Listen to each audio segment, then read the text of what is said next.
Ce poison a fait que certains ont violé leur sœur de sang. Ce poison a fait que même une fois il est arrivé qu'un homme, il est rentré chez lui ivre et il a dit à sa mère: je veux commettre la fornication avec toi. Elle lui a dit: mon fils, tu es fou. Et il est rentré dans la cuisine prendre un couteau, il lui a dit: si tu refuses, je me tue. Cette mère qui a de la miséricorde dans son cœur a refusé que son fils se tue. Suite à quoi cet enfant est parti forniquer avec sa mère. Il a forniqué avec sa mère à cause de ce poison.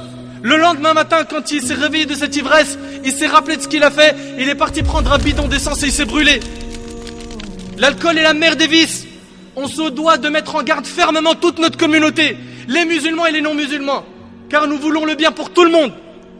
Pour tout le monde. Tout ça à cause de quoi? De cette maudite boisson. Et ça commence par un verre, et une bouteille, et un plaisir dans une soirée, une deuxième, une troisième, une quatrième, jusqu'à devenir accro. Et après on dit normal, adi. Je fais rien de mal, je rigole, je délire. Et regarde les délires, ils mènent à quoi à la fin? Regarde les délires, ils mènent à quoi à la fin? Regarde les délires, ils mènent à quoi à la fin?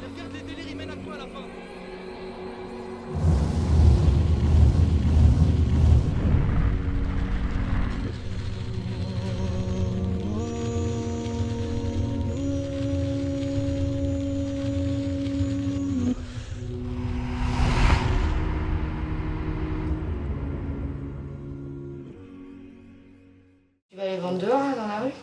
Non, je vais pas le vendre, moi. Tu vas aller faire quoi? Je vais aller le donner aux petits et les petits ils vont le détailler dans la rue. C'est quoi que t'appelles les petits? Les microbes. Les microbes. Les microbes. C'est qui? C'est des jeunes? Non, mais c'est des... Nous, on est des virus. Et eux, c'est des microbes. Nous, on est des virus. Et eux, c'est des microbes. Nous, on est des virus. Et eux, c'est des microbes. Trop facile aujourd'hui de se procurer une bouteille de Sky, une barrette de shit, une dose d'héro, un rail de coke. Combien de quartiers sont des McDrive de la drogue, ouverts jour et nuit? Tu t'arrêtes et en quelques minutes on te livre ce que tu veux. Wallahi, des fois même avec l'apparence souna on t'arrête. Je suis déjà rentré dans une cité où je rentre pour chercher quelqu'un et je vois quelqu'un, il me dit: excuse-moi frère, tu cherches quelque chose? Tu veux chose qu'elle? Il me dit comme ça: tu veux chose qu'elle? Subhanallah, sans limite. Sans limite.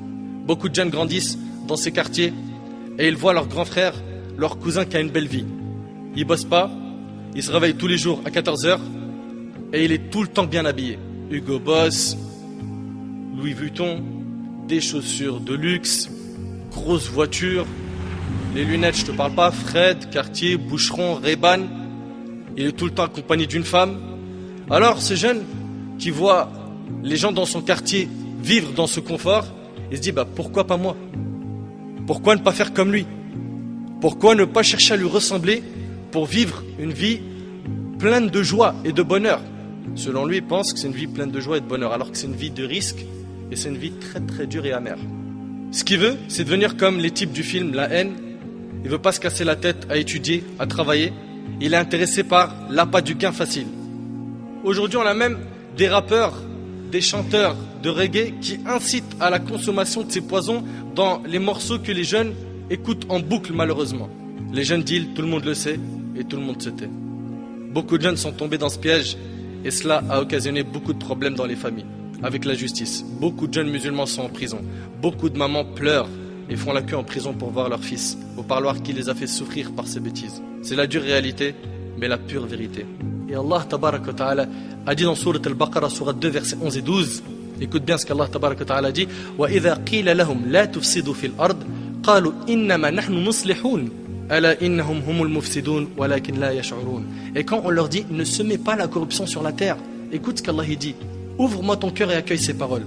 Et quand on leur dit: ne semez pas la corruption sur la terre, ils disent au contraire: nous ne sommes que des réformateurs. Des réformateurs. Certes, ce sont eux les véritables corrupteurs, mais ils ne s'en rendent pas compte. Mon frère, en Allah Azza wa Jal, ta vie dans le haram ne va que multiplier tes angoisses et tes épreuves. Crois-moi sur parole, loin d'Allah, tu ne trouveras pas le bonheur, tu vas même t'étouffer. Écoute ce qu'Allah subhanahu wa ta'ala dit sur ceux qui sont égarés du chemin d'Allah. Allah Azza wa Jal a dit dans Sourate Al-An'am, Sourate 6, verset 125, et les paroles d'Allah sont véridiques. Il n'y a pas plus véridique qu'Allah tabarak wa ta'ala. Écoute bien, Allah a dit: فَمَنْ يُرِدِ اللَّهَ أَنْ يَهْدِيَهُ يَشْرَحْ صَدْرَهُ لِلْإِسْلَامِ وَمَنْ يُرِدْ أَنْ يُضِلَّهُ يَجْعَلْ صَدْرَهُ ضَيِّقًا حَرَجًا كَأَنَّمَا يَصَّعَّدُ فِي السَّمَاءِ كَذَلِكَ يَجْعَلُ اللَّهُ الرِّجْسَ عَلَى الَّذِينَ لَا يُؤْمِنُونَ. Et puis quiconque Allah veut guider, il lui ouvre la poitrine à l'islam. Le chemin de la guidée, c'est quoi? C'est le chemin de l'islam. Et quiconque il veut égarer, on parle ici d'Allah Azzawajal, il rend sa poitrine étroite et gênée, comme s'il s'efforçait de monter au ciel. Allahu Akbar, regarde l'image. Allah Azzawajal, il dit que celui qui est égaré du chemin d'Allah, t'as vu quand tu montes en altitude, ceux qui ont fait de la montagne, qui ont fait des randonnées, qui sont montés en altitude, vous remarquez qu'on arrive de moins en moins à respirer. Quand on se dirige vers le ciel, on monte, on respire de moins en moins. Et bien Allah Tabaraka Ta'ala il dit, et quiconque il veut égarer, il rend sa poitrine étroite et gênée, comme s'il s'efforçait de monter au ciel. C'est-à-dire que si tu es loin du chemin d'Allah, tu étoufferas. Tu seras jamais heureux. Jamais, impossible, wallahi impossible. C'est Allah subhanahu wa ta'ala qui le dit. Tu vivras des moments courts, éphémères de bonheur, mais pas le bonheur même, le vrai, celui de la foi. Celui de la foi, tu peux le goûter qu'en te rapprochant d'Allah Azzawajal, qu'en t'écartant de ce mauvais cercle que tu fréquentes, qu'en délaissant toutes ces substances, cette mauvaise fréquentation et ces mauvaises habitudes. Akhi, un jour, cette vie aura une fin. Et soit tu seras au paradis, soit en enfer. Et pour une éternité. Soit de ceux qui seront gagnants le jour du jugement, soit de ceux qui seront des habitants du paradis, et pas de ceux qui seront des habitants de l'enfer. Et prends garde à ne pas suivre les pas du diable, qui au final, ce diable-là se désavouera de toi le jour du jugement. Taïb. Sûrement tu es en train de te dire comment faire pour sortir de ce gouffre. Je suis dans une bande, je travaille pour un gros dealer, je suis son petit, ou bien j'ai goûté à trop d'argent. Comment faire? Comment est-ce que tu veux que je me débarrasse de tout ça?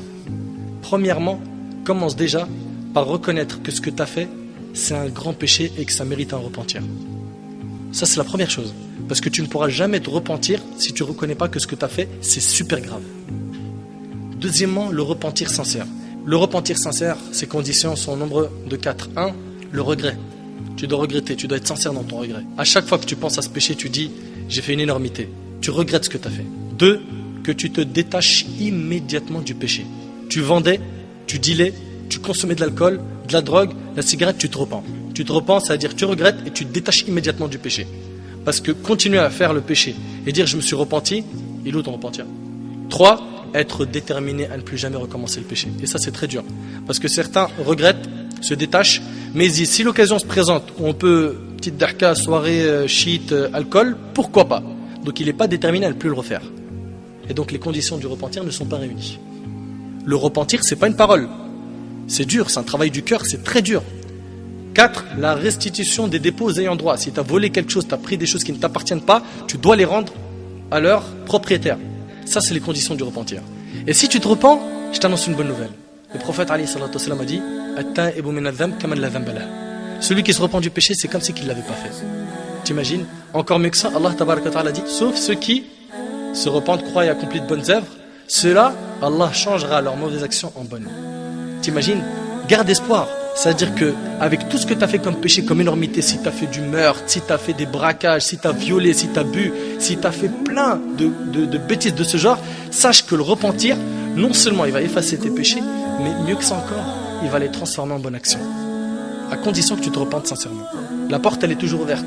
Profite, fais en sorte de vivre une vie propre et halal, et sache que le bonheur se trouve dans une seule chose, c'est l'islam, ta religion. Et je demande à Allah Azzawajal de faciliter à nos frères et nos sœurs qui sont tombés dans ces fléaux qui sont l'alcool et la drogue, de se repentir sincèrement, de revenir vers la raison, de revenir vers le chemin de la droiture.